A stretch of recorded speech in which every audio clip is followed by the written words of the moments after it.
All righty, good evening, everyone. The time is now 6:30 p.m., and I'd like to call today's meeting of the Winton City School District to order. Please join me in rising in the Pledge of Allegiance. I pledge allegiance to the flag of the United States of America and to the republic for which it stands, one nation, under God, indivisible, with liberty and justice for all.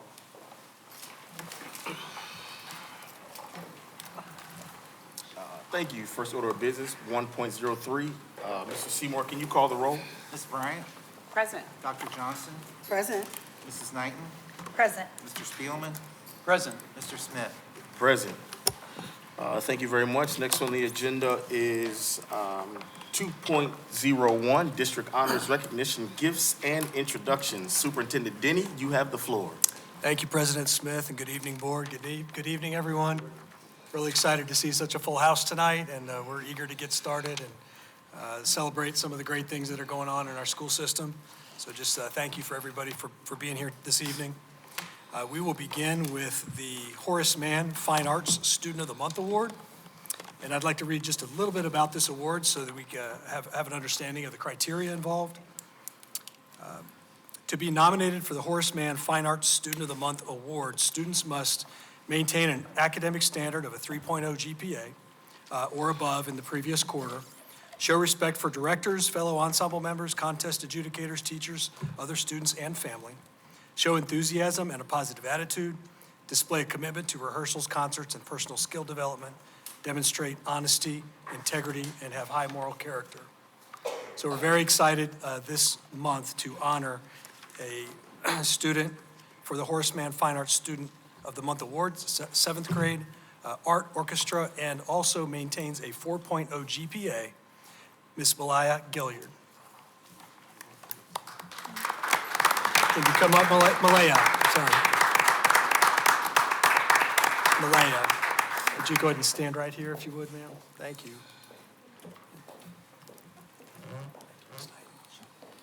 And while Miss Knighton joins you, I'd love to read some really nice things about you. This is from Mr. Simon, your art teacher. There's also an excerpt here from Dr. Thompson, your orchestra teacher as well. Malaya is an excellent, well-rounded artist with many talents that have been on full display. She has used her talents in creating many art pieces that have been submitted in the annual art show. She has an eye and a mind in making a two-dimensional piece of art become a three-dimensional piece in her artistic behavior and creation. She has started to understand how combining elements and principles of art create completely united pieces within her work. Malaya is an exceptional person in class and helping others who may struggle or need some extra attention. She has been a role model student in our studio during her time, and I cannot wait to see how far her talents reach throughout the rest of her educational journey here at Winton Schools. And this is from Dr. Thompson. He says, she plays the viola and is eager to learn. She takes her instrument home to practice on her own time, and she is an integral part of the orchestra. We appreciate you. Congratulations. Now, who did you bring with you this evening, by the way? Who'd you bring with you this evening? We'd like to call him up too. Fantastic. Okay. Would you like to come on up?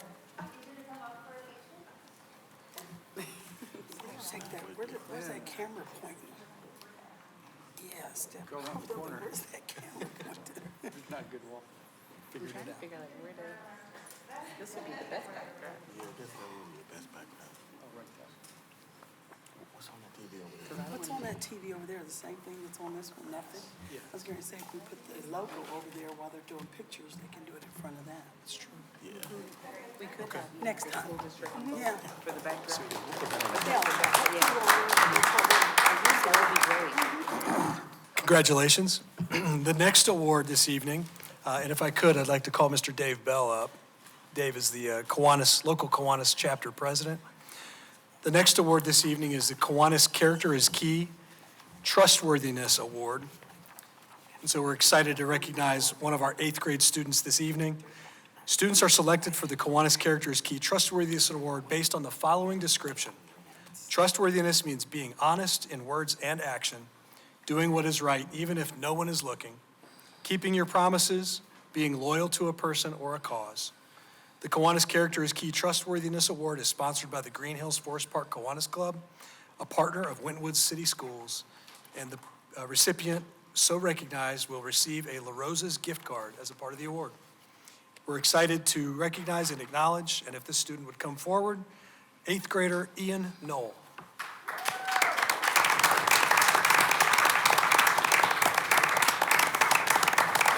Ian, if you'd join Mr. Bell and Ms. Knighton. I'd love to take this opportunity to brag on you just a little bit. Winton Woods Middle School has selected Ian Knoll to be recognized for his engagement in the Warrior Way. That's trust, respect, and responsibility, as almost all of us, I'm sure, are aware, including a consistent display of trustworthiness both on and off campus. Ian is the epitome of student athlete who not only excels academically, as evident in his schedule of advanced classes, but also his high school credit-bearing courses, because he excels academically as well. He's a member of the football team, swim team, and wrestling teams. Ian is a student leader whose trustworthiness is never in doubt. Therefore, it is an honor for us to recognize Ian as this month's Kiwanis Character is Key Award. Congrats, Ian.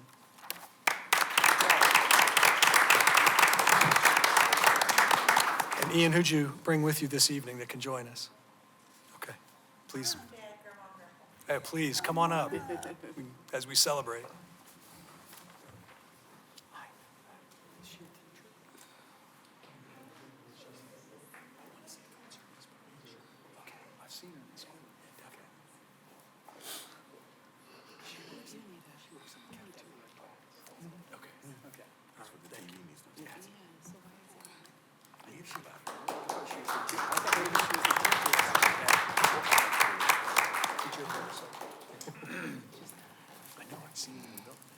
And congratulations. The next award we're going to have the privilege of being able to announce this evening is another Kiwanis Student of the Month Award. This one in particular is for one of our high school students. And again, Kiwanis Student of the Month Award is sponsored by the Green Hills Forest Park Kiwanis Club, a business partner of Winton City Schools, and the student so recognized will win a La Rosa's gift card as part of the recognition. So we are thrilled at this time to call up the January 2025 Student of the Month Award, 11th grader Vanessa Felipe Chilel.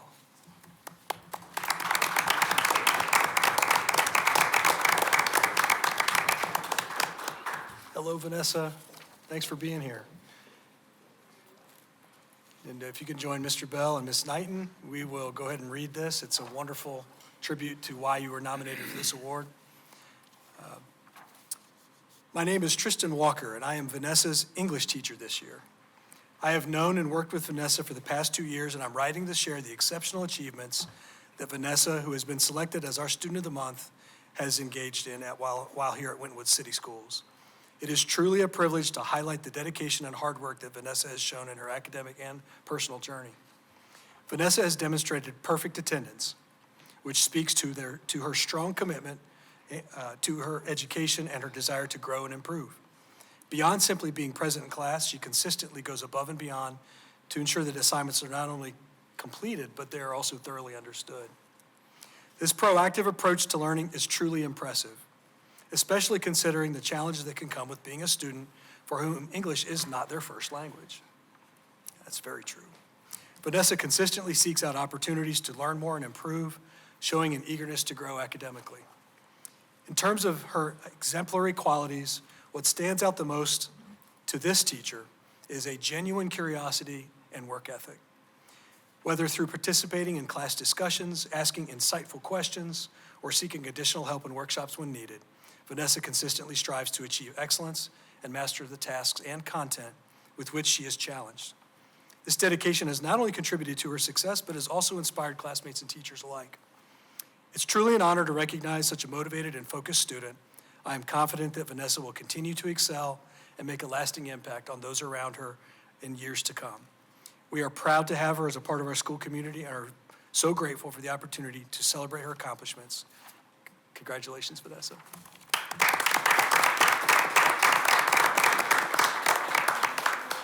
Who would you like to invite up that came with you this evening? Wonderful.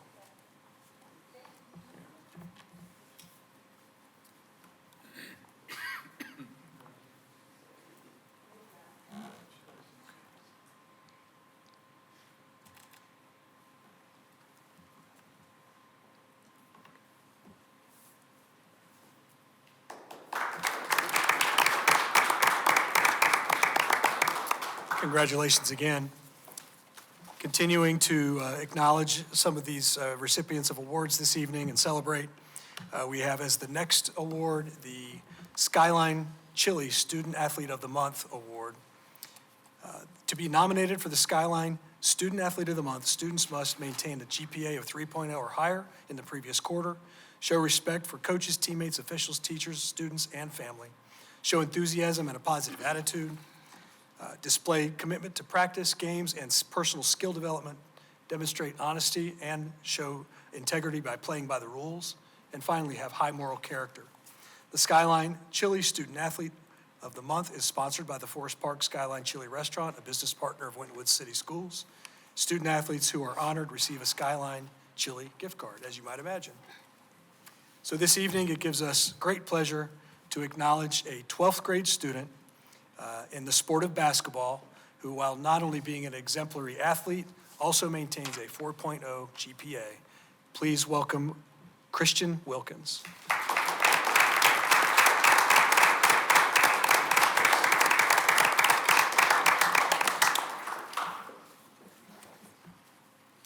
Christian, I'd love to read some great things about you if you would. This is from your coach, Mr. Pilgrim. Christian is a first-team student athlete.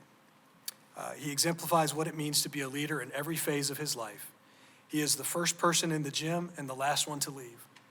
He always has a positive and enthusiastic demeanor when it comes to learning and leading. He will be the first to ask questions to his coaches and the first to help his teammates when they need assistance both on and off the court. Christian is a consistent and efficient student. He is a student athlete that we know has huge accomplishments that are on the way for him in the next phases of his life and his career. Christian, congratulations on this honor.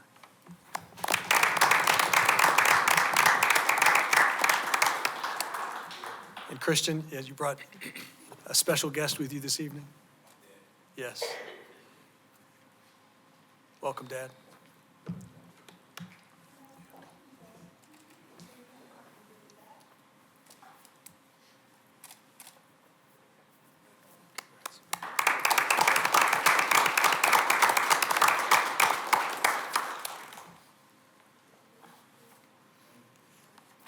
The next award recipient this evening is for the January 2025 Skyline Teacher of the Month.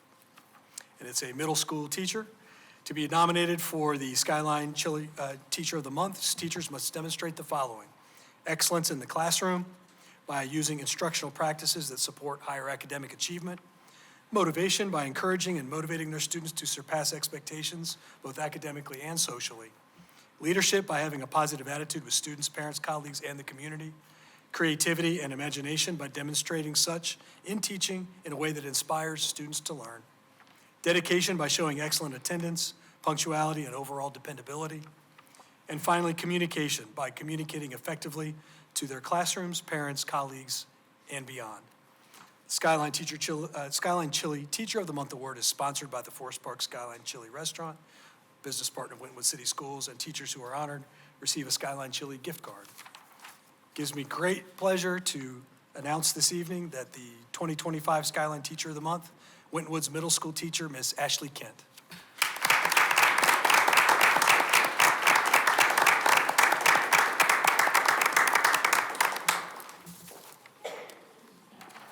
I get to read some really nice things about you, Miss Kent, if you'd hang out with us up here for just a moment. I know, right? It's all true. With great pleasure and pride, Winton Woods Middle School nominates Miss Ashley Kent as the Skyline Teacher of the Month. Ms. Kent is a veteran Winton Woods City School District employee who has excelled in her role as an English language arts teacher and social studies teacher. Ms. Kent has been motivating students for over a decade. She has excellent relationships with both staff and students. Ms. Kent's teamwork is one of her many strengths that make her a standout candidate for this award. She is always willing and eager to be a team player by making herself available to support with project planning, student activities, as well as offering herself as a resource for new and returning staff. Communication is another key strength as she maintains open, clear, and consistent lines of communication with students, families, and her colleagues. Ms. Kent's dedication to our warrior community is evident with her track record of outstanding attendance, punctuality, and dependability. Ms. Kent is a model of the warrior way in every sense, and her impact is felt far beyond the walls of her classroom. For these reasons, Ms. Kent is an excellent candidate for the Skyline Teacher of the Month, and that's written by Ms. Bernacki, Assistant Principal. So congratulations. Yeah, Ms. Bernacki, would you join us?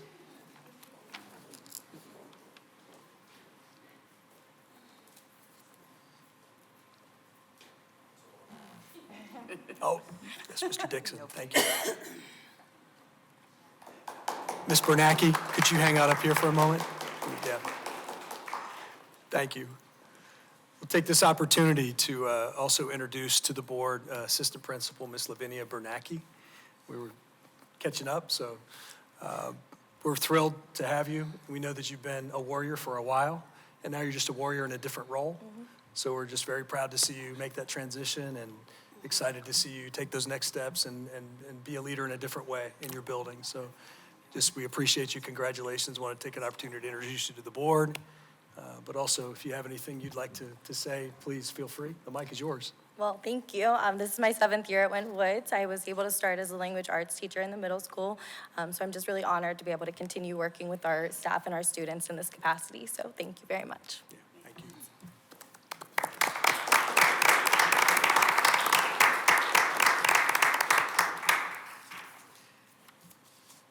All right, board, we also have this evening some gifts to be able to recognize and some of the generosity that's happening in our community, and it's inspiring. First, I'd like to announce that Mr. Matt Kessler, who is the branch manager of the Wright-Patterson Credit Union in Green Hills, was extremely generous in donating 150 coats, winter coats to our students. It's valued at over $1,500. I don't believe he was able to be here this evening. I'll cross-check myself and just make sure, but we'll hope to catch up with him next month and recognize him in person. But certainly want to acknowledge the generous contribution to our families and our students. And we also have a special presentation this evening. We have with us from the Young CEO Program, Mr. Jason Wimbush, Chief Executive Officer. Mr. Wimbush, are you here this evening? Yeah. Excellent. Yeah, please come on down. And also Mr. Hargrove, if you could join us at the front as well, that would be fantastic.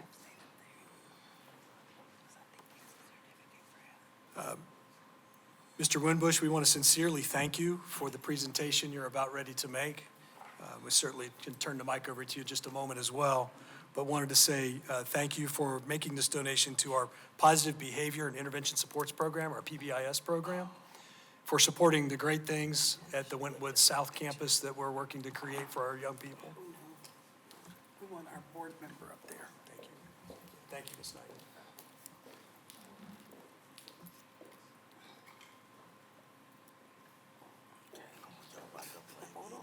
Hold on now.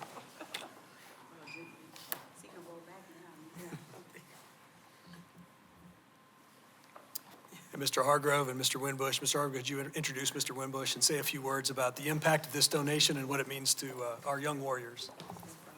Hey, Mr. Denny wasn't trying to speak today.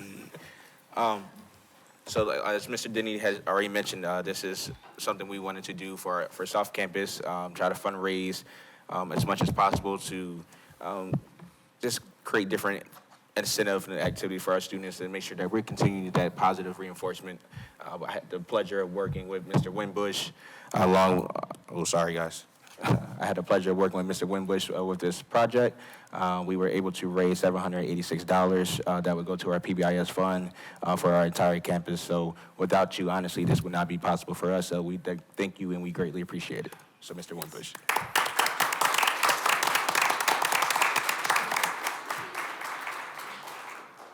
I'm gonna let the kids say what the program is and then follow up with them. Yes, sir.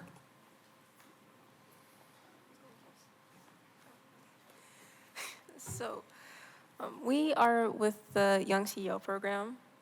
We are teaching kids how to be entrepreneurs, and it was like learning how, like, what youth gun violence is and how to prevent it, and also like with a focus on mental health and how that affects youth in our community and how we can change the view of youth from being a hassle to being helpful. And another thing, the program mainly is to be help young people how to love themselves and love their ideas in entrepreneuring and in the business world as well.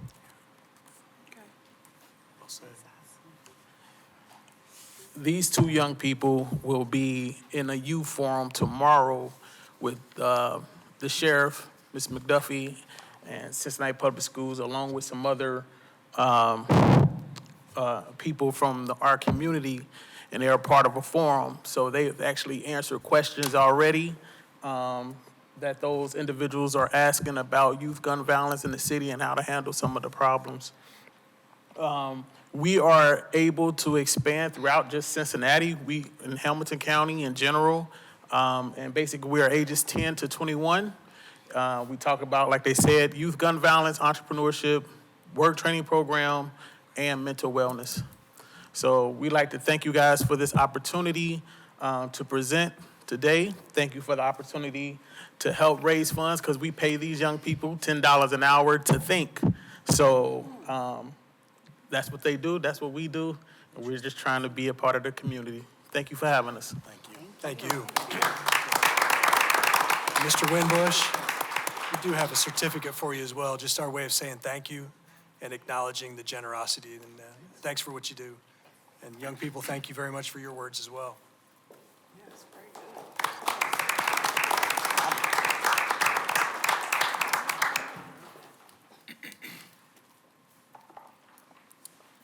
So January is also School Board Recognition Month. The students, staff, and communities of Wentwood City Schools join the Ohio School Board Association in honor of the exemplary leadership, service, and endless hours of dedication given by our elected board members on behalf of the school district and its communities. We thank the board members, President Mr. Brandon Smith, Vice President Ms. Angela Knighton, and board members Ms. Deborah Bryant, Dr. Viola Johnson, and Mr. Bill Spielman. Wentwood's High School Student Council President, Ms. Joy Burton. If you'd come forward, she will present some certificates of appreciation to our board members on behalf of the Ohio School Board Association. Hi, Joy, good evening. Good evening, everyone. My name is Joy Burton. I'm the Student Council President at the high school. And we just want to thank you all as it is School Board Recognition Month. So I have some certificates for you all.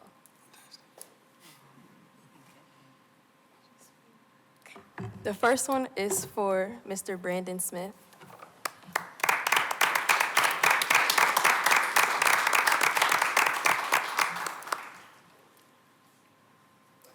Thank you. The next one is for Miss Angela Knighton.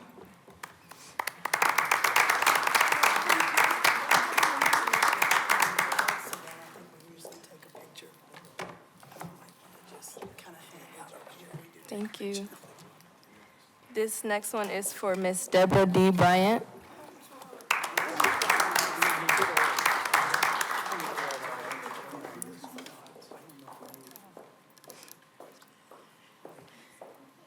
Thank you. The next one is for Dr. Viola E. Johnson.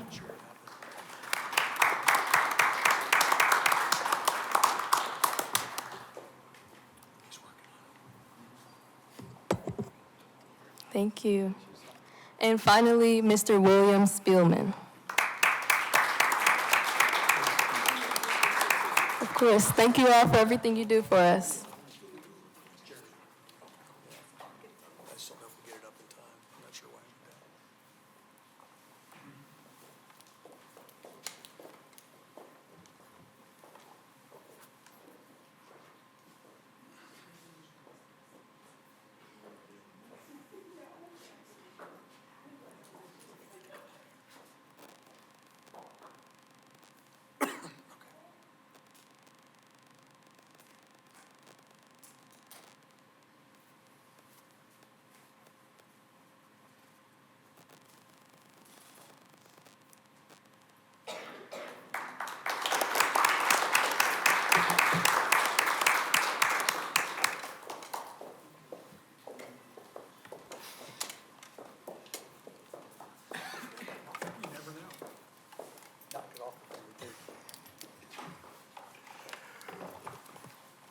So board, again, thank you for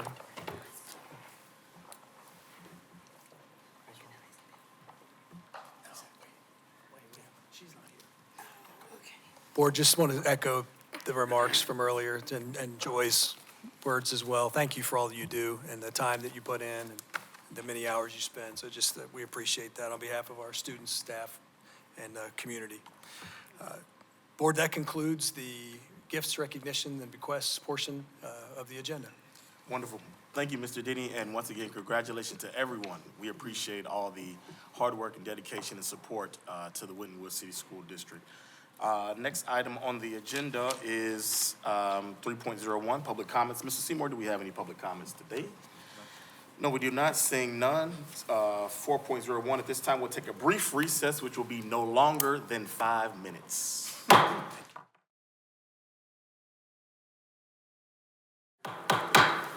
All right, we're going to go ahead and call this back to order. Let's go ahead to agenda item 5.01, Winton Woods Teachers Association.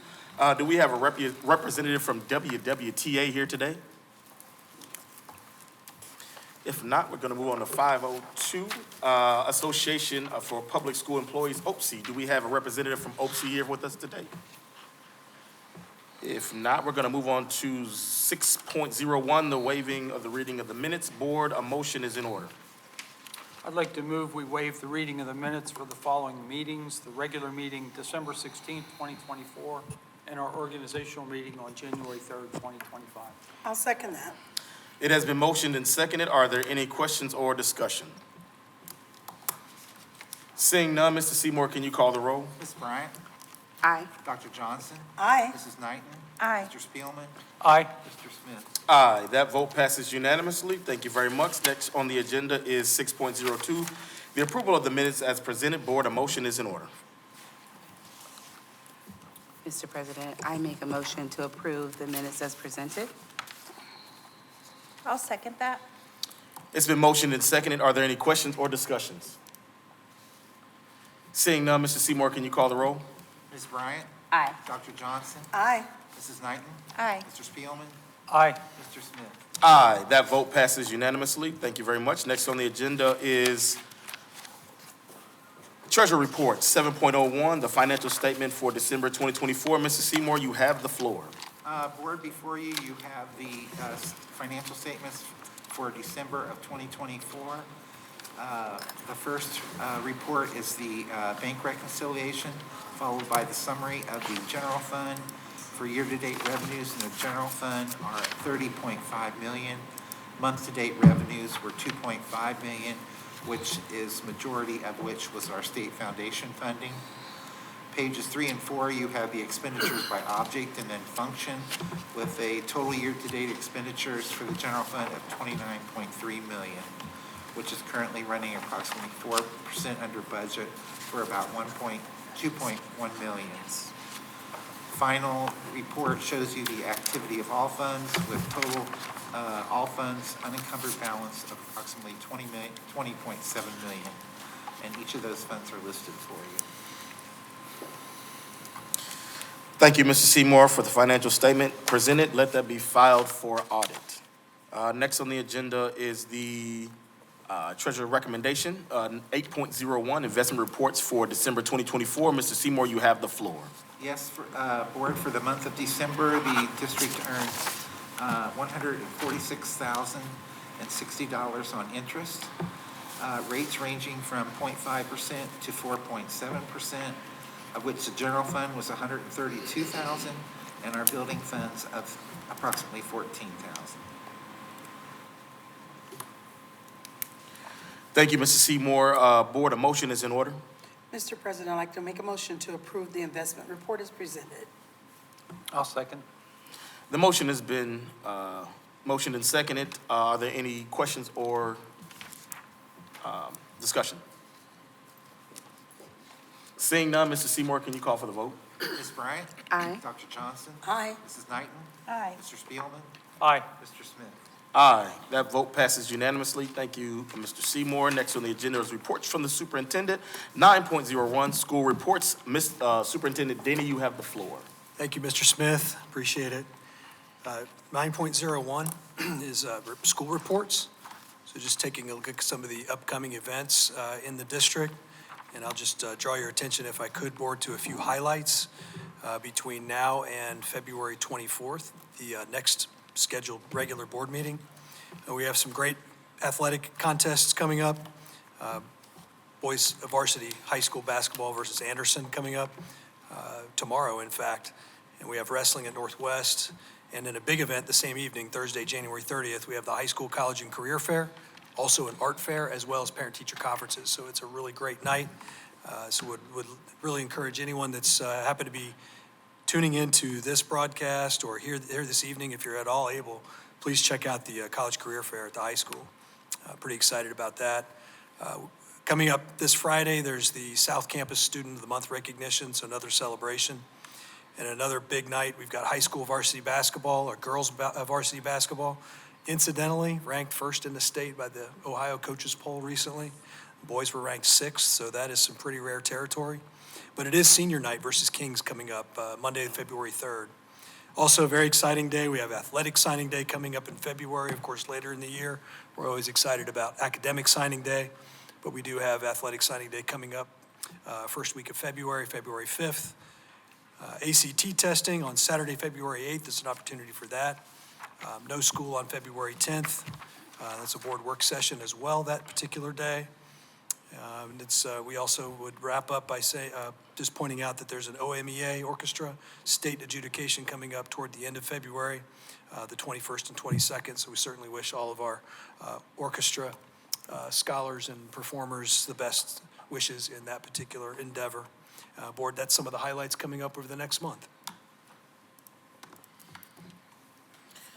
Thank you, Mr. Denny. Next on the agenda is 9.02, Student Achievement Report. Superintendent Denny, you have the floor. Thanks again, Mr. Smith. Looking at the 9.02, it's the monthly Student Achievement Report. And we're excited this evening to welcome Ms. Roselle to the podium. And while she's doing that, we'll go ahead and connect her presentation here so that it's also visible. Thank you, Ms. Jackson. While she's coming up, just want to say Project Success is an alternative. It's a suite, actually, of alternative programs in our district. So it's a great opportunity to share with the board and our community some of the great things that go on there and some of the opportunities that we offer our students through those programs. So, Ms. Roselle? Good evening. It's always a pleasure to dispel misunderstandings about the program. So this evening, I'm going to just kind of give you an overview of what Project Success looks like and what we do. Warrior Success is our high school programming for students with disabilities. Project Success Plus is the services for our middle school programming. We provide more individualized academic support for those students that are in need of credit recovery, those that may not strive in the traditional academic settings due to poor attendance, lack of motivation, or placement in lieu of disciplinary consequences. We also offer a program called Early Career Focus for those students that have met their graduation requirements. The process requires that these students do submit a letter to the superintendent, and those students must meet with the superintendent and have an interview. And upon approval, those students are exempt from the daily participation and may plan for graduation ceremonies so they can begin to work more hours if they would like and do some other things in lieu of the daily programming. Drew, come here for a second, please. Oh, okay. All right, so this will give you the outline of what the students that we serve. Those students that are credit deficient, like I mentioned. Students that are third or fourth year with high school as a priority. Students with extenuating circumstances upon the recommendation of their counselor or administrator. Students that are assigned through discipline, we've already said that, and students that are identified with disabilities or IEPs will follow the Winton Woods High School Warrior Success processing. Our learning platforms are Edmentum and Plato, which serve for English, science, social studies, fine arts, and other electives, and we also support and use Alex Math. This is the highlight of my presentation. These are the numbers for graduation that we've tracked over the past few years. If you look at these numbers, we're steadily increasing. If you look at 2023, the number in blue would be the number of students that successfully completed early career focus. There was 9 in 2023. In 2024, we increased to 15. When I wrote this report, there were 12 students in line for early career focus for this year. Since last week, we have added an additional 4 students that have qualified for early graduation. And if you look at our graduation from the program, we've increased over the past 3 years, 38 to 46, and we are looking at upwards of 48 for this coming year. We've also participated in ECOT, which is the Each Child on Track, which is an early indication of barriers that impact achievement for students with disabilities, but we chose to use that framework for all of our students. And what we're so proud of is the fact that over the course of the school year from last year, at this time, our students increased 60% in improved attendance. We take pride in making certain that our students maintain their connectivity to what's going on at the high school. So we encourage them to participate in everything, athletic events. If there's anything going on at the high school, we make sure that they're well aware and we make sure that they're able to participate. Even if it's going on during their school time, we make certain that they're able to get there. If there are events that are going on after school hours, the district has provided a van for our program that minimizes the excuse of transportation, because if you know, students that struggle academically with motivation and things like that, attendance, and they're always looking for an excuse. So we take that attendance off the radar. So we're able to transport and pick them up if they miss the bus. We can pick them up if there are any other issues. We are in a position where myself and one of my other staff members are licensed to drive district vehicles. We use a monitor that we have in our program to motivate students, because kids like to see themselves, that whole social media kind of thing. So we use that as a point of motivation. So on the slide deck, I have a staff member that constantly changes that slide deck. We select students of the month, they're on the slide deck. If you're a brunch recipient, anything that is recognition worthy, it goes on that slide deck. We want to show students working.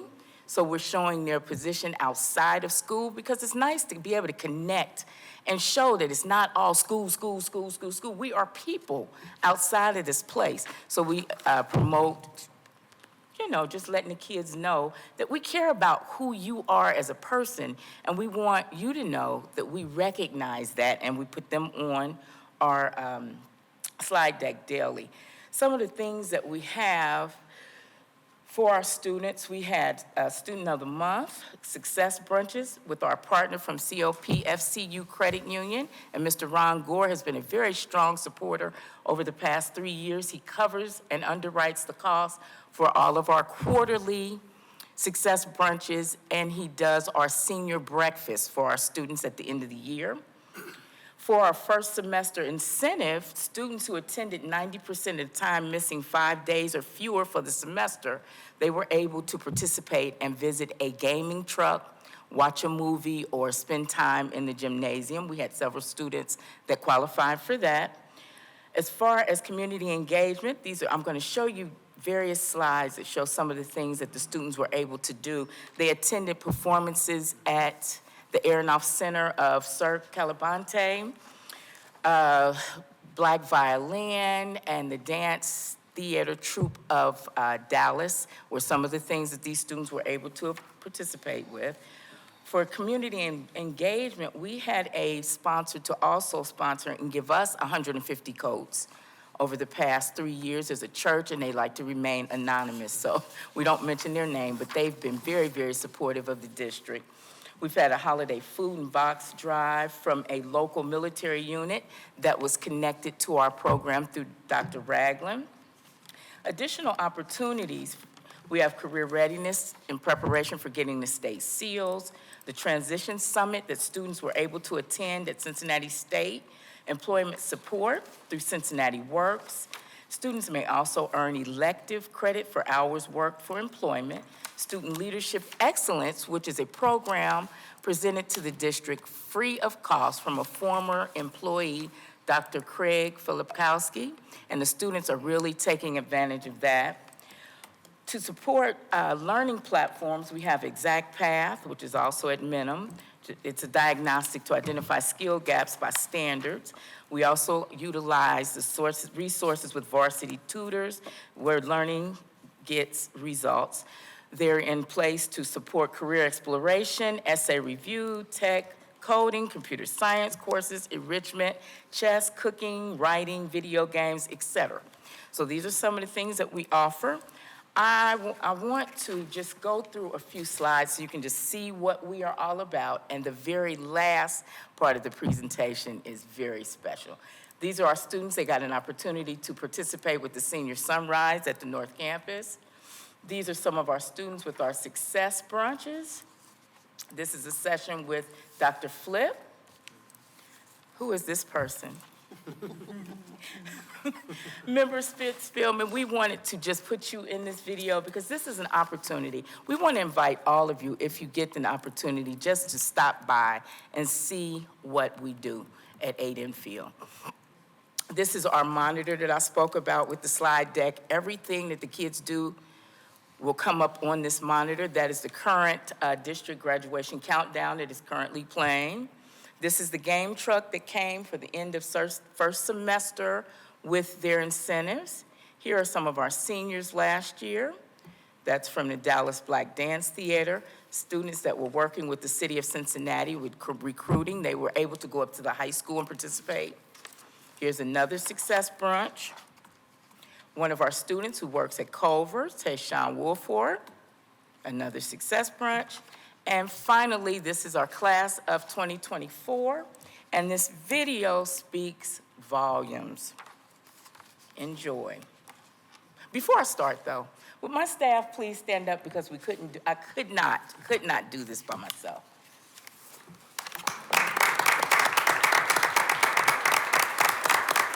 Thank you.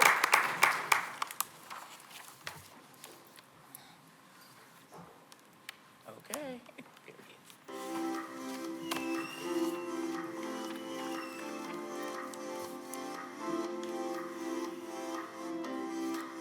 My experience with the Project Success is an excellent experience. He has grown into, a wonderful young man from the beginning of his Winton Woods High School since 9th grade. He is now a senior and has done very well, succeeding and actually finishing early with Project Success. Since being in the program, he's completed a lot of his work. He appears to be on schedule, possibly be able to graduate early. He's coming home with A's and B's. I'm seeing a difference with him at home, and just his overall behavior has been a lot better since he's been in this program. And they were so good and kind to him, and so very helpful with his classwork that it made him feel better about coming to school. And he got all of his things done, and he even got to graduate early his senior year, and then he went to college. So college was one of those things we didn't even know if he was even going to do. That was like out of the question back in 9th, 10th grade. So the Success Program really does work, helps the confidence in the kids, helps them get it back up. It's really helpful. I do think that the teachers are a big help in all of it. Classes, you don't have to worry about going from one class to another. It's just all in that one classroom, and you can get it all done. I was stuck on the part in the high school setting, so once I came over here, I was more focused on my work and wanting to actually do it. And like my mom said, teachers, they're amazing. They help out so much. Like, it's not even just Miss Rankin, Miss Moochie, Mr. Reister, Miss Roselle, Mr. Ray, Coach Chip. They all do an amazing job. They all help us, and they help us reach our goals. They're so kind and they understand that it's needed, because people who can't function in the regular high school need somewhere safe where they can still get their diploma. And Miss Roselle does extra fun stuff like concerts and stuff. It's been a good program. Teachers are very helpful. It feels easy to learn and focus with a smaller class setting. It's just a really good program. Some people just don't realize. Some people think that this is just for bad kids, and it's not. It's really not. I mean, people come here for bad credits. It's all over. But we all reach our goals, and they all help us. He got behind on his grades. Another reason he got behind is he was in and out of hospitals for things. But he got behind. And so in 9th grade, they offered for him to come over to the Warrior Success Program. They have been amazing. I wish there were more people like them, teachers. It's not about a job, it's about a kid. They're just, they're amazing. It was just a time where I just wanted to give up. And then I got it.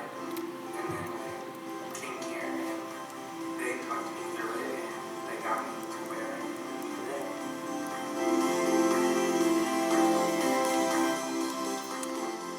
Thank you. I would just like to ask the board to just continue to support us. We'll do our part as long as we know you're in our corner. Thank you.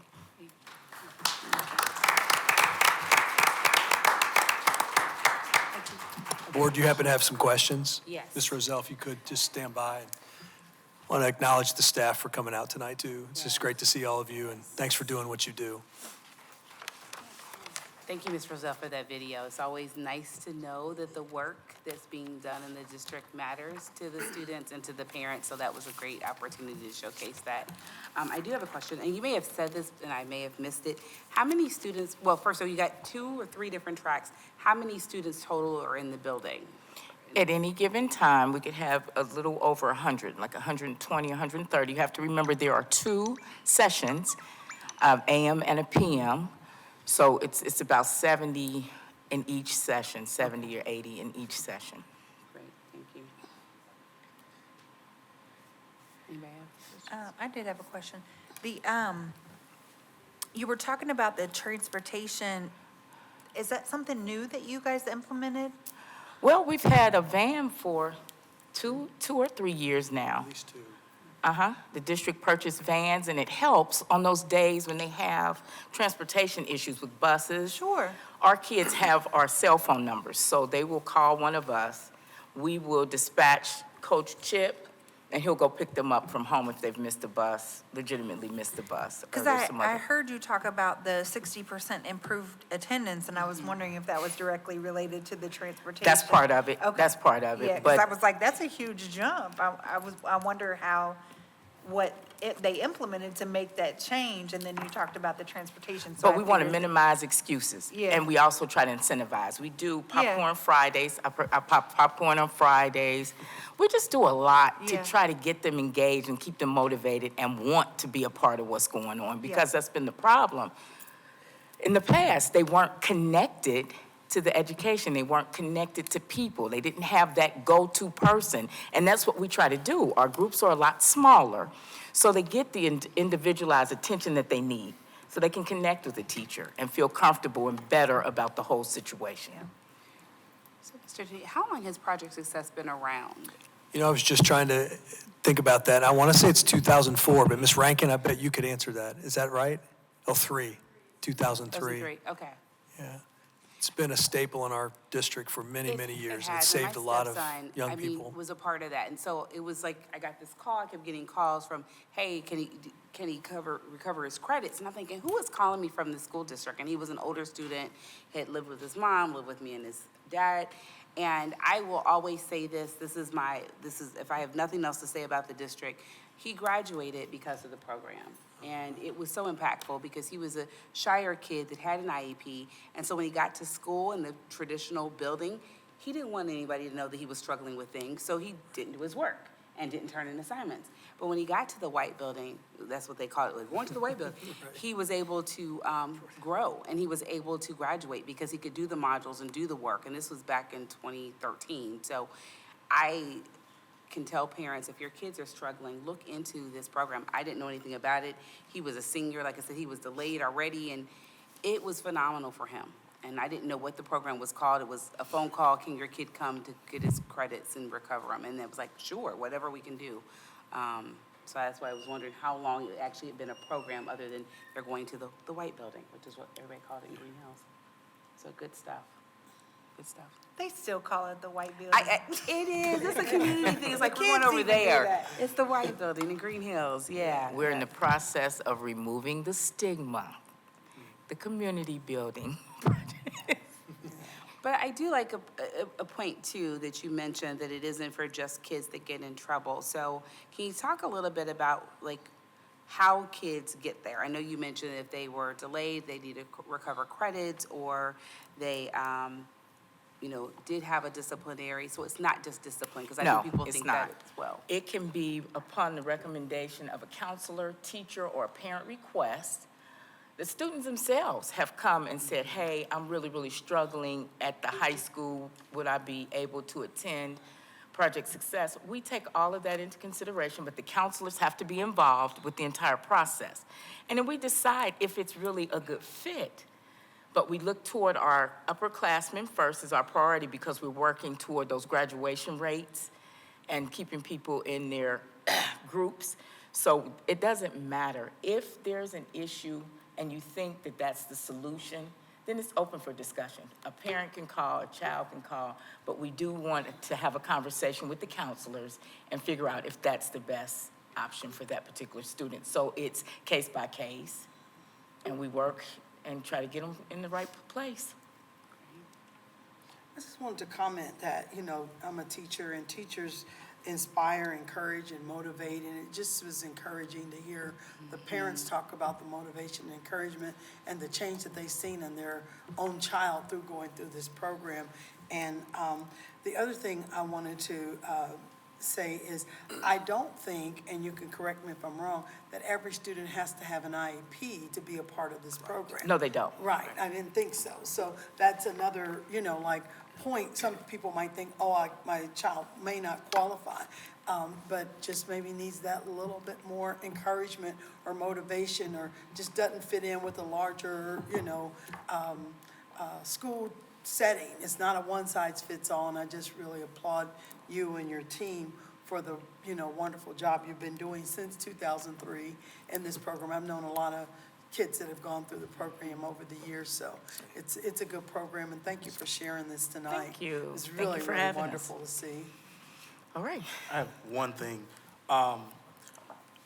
How do we, I don't necessarily want to say promote it, because I don't want the program to grow bigger than we can handle, but how do we make sure that the right students are aware that this is an option? Because it's critical, because we all know, we think about it in higher education, like, oh, everybody's not built for college. Well, we have to think about it from this standpoint. Everybody's not built for traditional high school. And I think, Project Success is absolutely critical, especially in our district, to ensuring that people are graduating. But I know you mentioned, like, if parents can suggest it. Like, is this something that parents know about, or is this something that we keep on the radar, or is it something we suggest? How do we make sure that the right students are getting in that program, so that we're ensuring that we're not trying to force students to stay and figure out some way to make it, you know what I'm saying? Counselors are identifying students. If they're constantly monitoring students' progress, and they see those students that are struggling academically, so that's a conversation. And those counselors can identify, what is it? Is it something that could be fixed at Project Success? And if so, then they start the process. The student will apply, parents will get involved, and then they'll transition to the program. But it's not, you're right, it's not something we want to mass advertise, because we don't have the capacity for that. So I look to the counselors to try to find those students that would best fit in the program and get what they need out of it. And once that student is identified by a counselor, what's kind of like the timeframe to get them from the high school over to Project Success? Days. Days? Okay. However long it takes for the application process to be complete. If it's a student with disability, then they're going to work on that change of placement and that piece. But it's a very quick thing. If you decide that that's what you want, the application is done, all parties agree, then we'll do an intake and the student can start right away because we don't want a lot of downtime. Right. And you just want to keep that momentum, especially if a student asks. So we kind of move on things, as fast as people will get their parts done. Awesome. Thank you so much. Appreciate it. You know, Thank you. to your point, Ms. Smith, one thing that the video said is the mom was saying, we didn't know he was gonna make it through high school, and then he finished early and ended up going to college.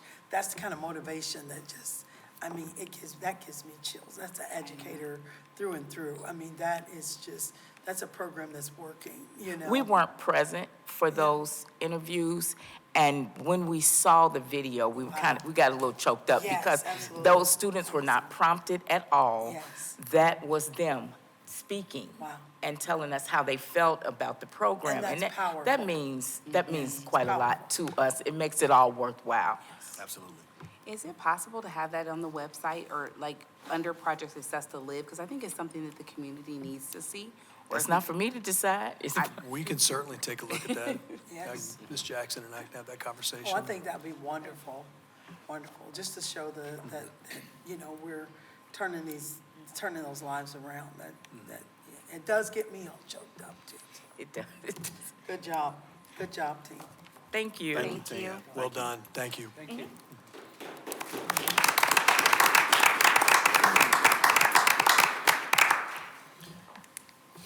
I think it's one of the best programs our district continues to maintain. It's just done so much good for so many for so long. It can get you a little, I know. a little choked up. It's one of those things where we always say we have to tell our own story.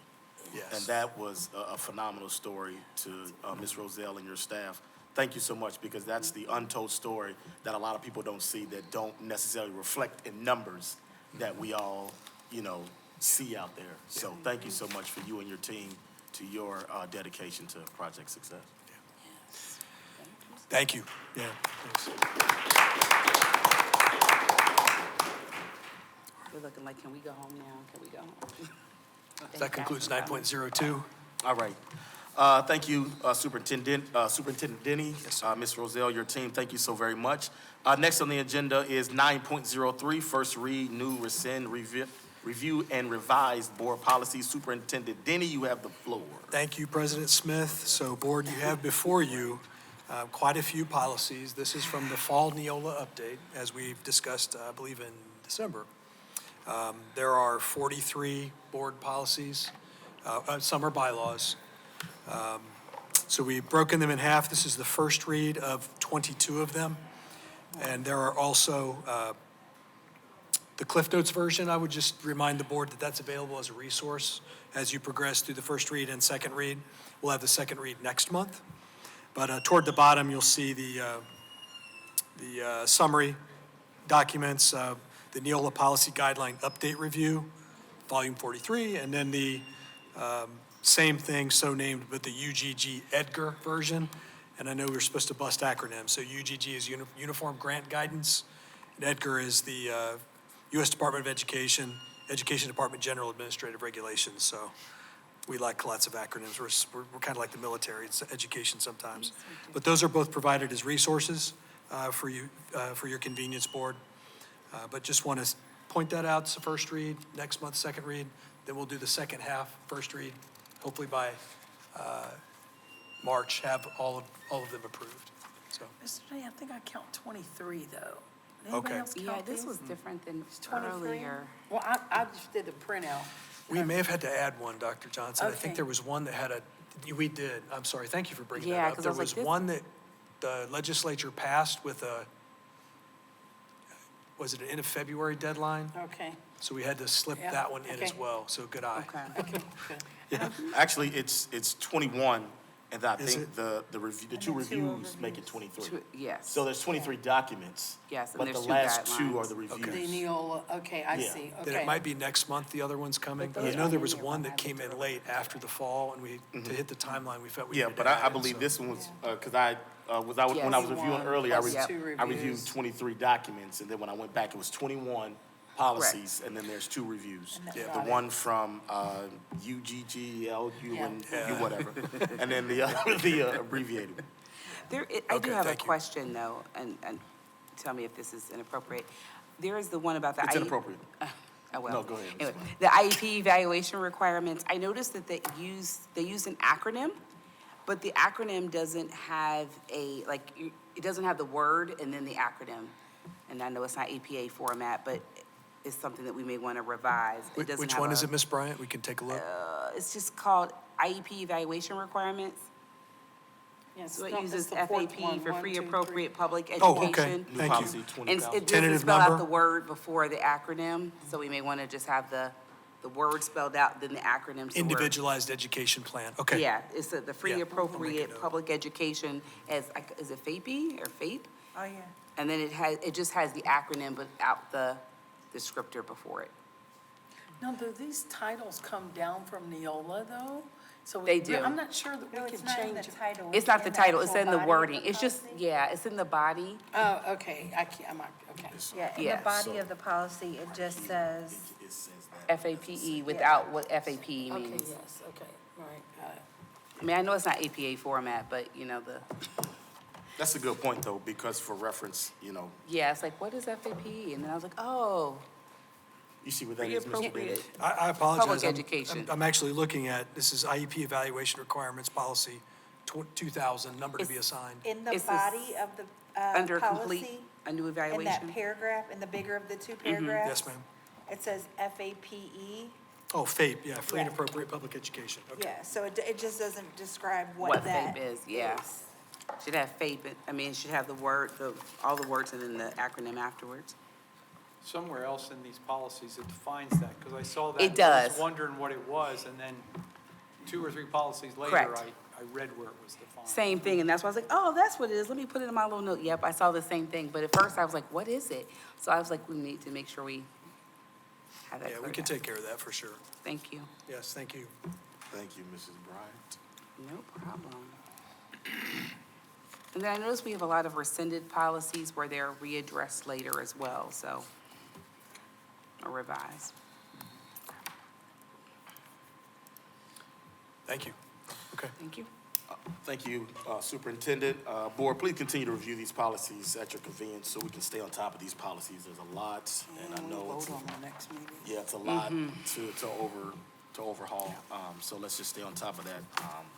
Next on the agenda is 9.04, Facilities Update. Superintendent Denny, you have the floor. Thanks again, President Smith. We have Mr. Jeremy Day, if he would come forward. This is a report on the facilities for our school system, and it's presented by Mr. Day, Executive Director of Business Affairs. Good evening, everybody. Hope everybody's doing okay. Got some updates here for you. The Beechwoods Primary North updates. Demolition at this point is complete on that property. The only thing that really need to do is grass, seed, and straw on the plot. There's some questions that I have that Mr. Spielman actually brought up that I want to ask at a later date as far as there's some fencing in the back. There's a backstop of the baseball field. There's that. I want to check the scope of the actual initial plan to see if that included that or not. My understanding is that it's not, but I will check that area. The other area about that is the entrance drive and the exit drive. So right there on June Field and then June Dale. It's kind of open now. Anybody can get in there and do whatever they want back there as far as four-wheeling, things like that. It actually kind of gives kind of an access to the park road too. So we're going to be adding some wooden bollards to block the entrance, 4x4s or 6x6s, as soon as the ground kind of thaws out. But that's something that we're gonna take care of. Chief Howarth down in Green Hills had made me aware of it a couple weeks ago. And Jack Lee, former board member from years ago, had mentioned the idea of the wooden bollards. I think it's a good idea. It'll look good. I think it'll work out pretty well. So we'll be getting on that as soon as we can. The stadium fencing update, the planning committee meeting that me and SHP attended, that was on the 14th in Forest Park, went very well for us there. They did approve the variance for the height of the fence. We applied for the building permit. At this point, we are giving some numbers to the building department as far as the structure, the height. As soon as we get that done, then we should be all set. So we're waiting on their response. Yeah, so. Next thing is the central office parking lot. So the next phase of the master plan was to get the central office portion of this building renovated. At this point, we're going to work on the parking lot area first. We figured we'd had to have that area done so contractors could get in, get out, and not have to traip through the building or through the back to get there. At this point, SHP is working on the plan. What you're seeing right there in front of you is actually the initial parking plan back from 5 years ago. 3 years ago, back in 2022. Not knowing how this building was going to operate with kids in it yet, not understanding or knowing the parking plans, things like that, and the traffic flow. This was actually kind of a sketch model that they were kind of thinking. Multiple loops around the building as far as bus traffic, parent traffic, and then CO traffic. At this point, seeing the way the traffic patterns flow with the students, with the buses, with the parents, at this point, really, I think we're kind of just down to this. To where we really just have an entry drive, an exit drive. We've met with Forest Park already. It's not an official approved plan yet, but we wanted to meet with them ahead of time just to make sure we were on the right track. So we met with them with our civil engineers. The only ask they really had was to push the entry drive as far down Waycross as possible on our property. Because as you guys know, right here, we've got this little wonky intersection right here at Ken and Waycross. They wanted our entry drive to be as far away from that as we could. But they also said that they are not requiring any kind of storm, water, planning, sewers, or anything like that at all. They're just gonna let it sheet off the parking lot, which is a huge, huge savings for us. So felt really, really good about that. At this point, SHP is designing them along with Kleinger's, is designing the parking lot. They're at the lighting portion of it right now. And then the hope would be to go out to bid on this sometime towards February for the parking lot portion only. So, any questions? How many, I guess I'm looking at how many parking spaces are available, and how did we come to this number of parking spaces? Yeah, we ended up landing at 27. We've got about 18 to 20 people staff-wise on central office, if you include HR getting back into the office. So we have an additional 7 to 8 spots for that. Two handicap, 2 handicap spots included, yes. some guest visitor parking. Yeah. Okay. And where would you make the exits to avoid this? So where would the exit be, over here? It'll be down there. They'll all be Oh, the you same went through- drive. Okay, over this Same way. drive. An entrance, same place? Same place, Same yeah. place too, okay. Yeah, you won't even go into this main parking lot at all. Oh, wow.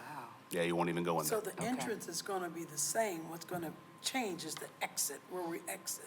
No, enter the entrance and the Yeah, exit will that's be the exact same lane down Waycross. closer to the traffic light. Yeah. Okay, Oh, gosh.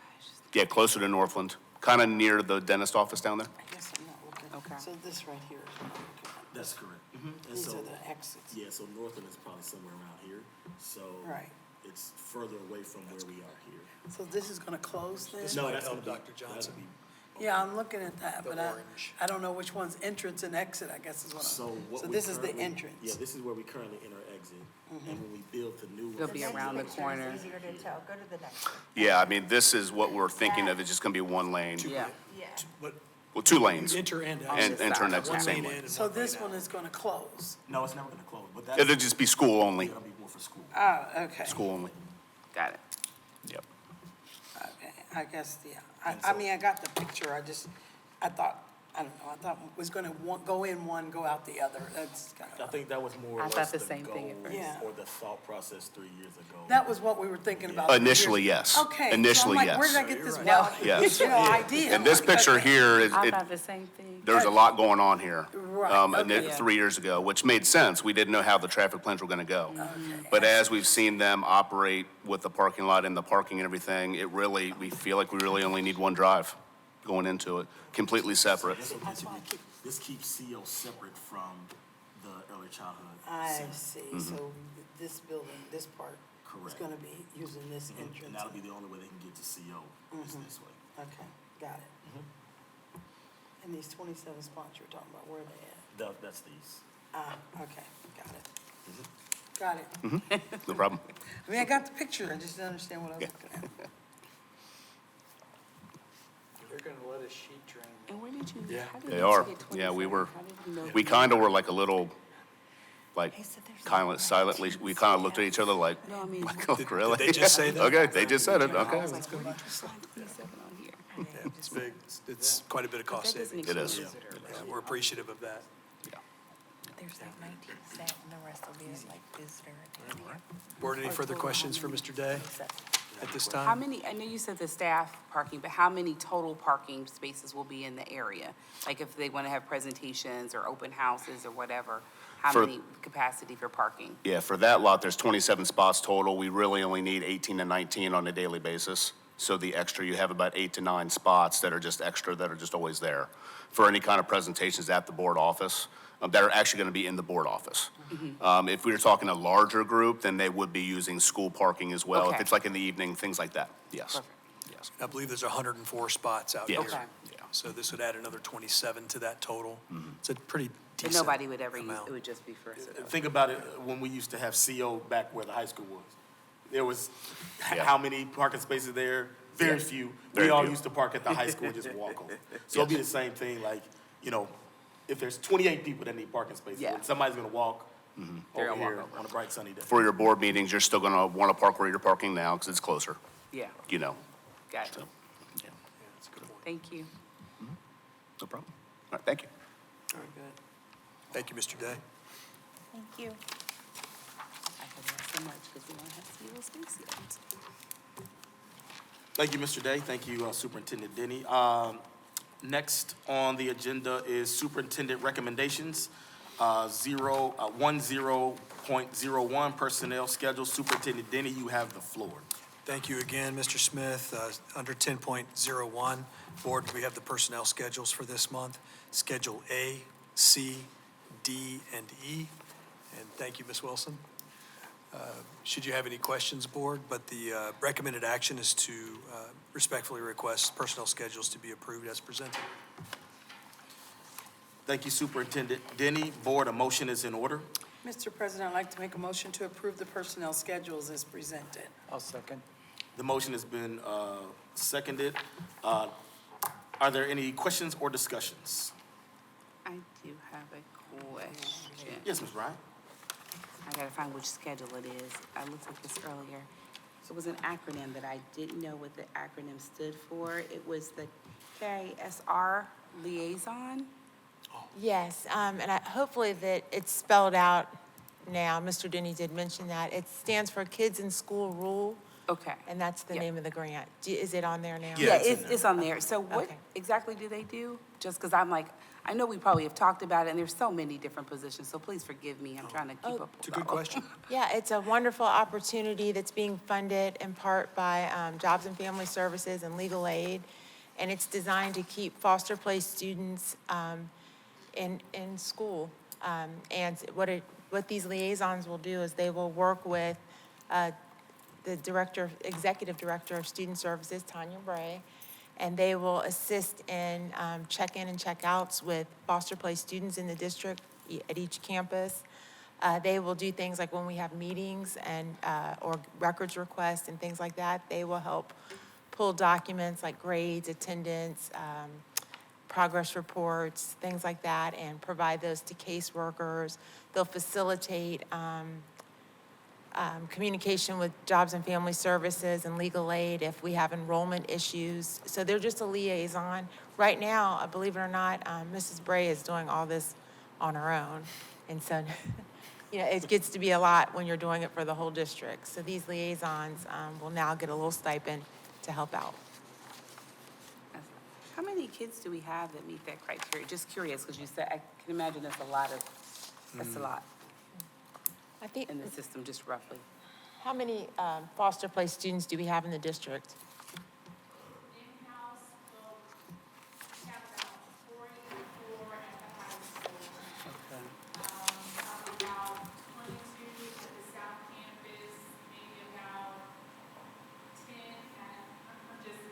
Yeah, oh, yeah, yeah, absolutely. Maybe about 10 here at each of the city. And then there is, district of responsibility of Winwoods that are placed Elsewhere. out elsewhere out of the district. So little over 100, close to 200 that we're responsible for. That's a lot of kids. I mean, it's a lot to track. That's why I was wondering, like, okay, that makes, Because they're very transient. And this program is Thank you for that. specifically with Hamilton County JFS, whereas we serve and partner with JFS agencies all over from, wow. Will they give us money too? Do they have a program like this we can partner with? but I believe, and correct me if I'm wrong, we would be the third district to partner with JFS in this way Yes. That's awesome. in Hamilton County. Thank you for that explanation. I appreciate it. That's the only question I have.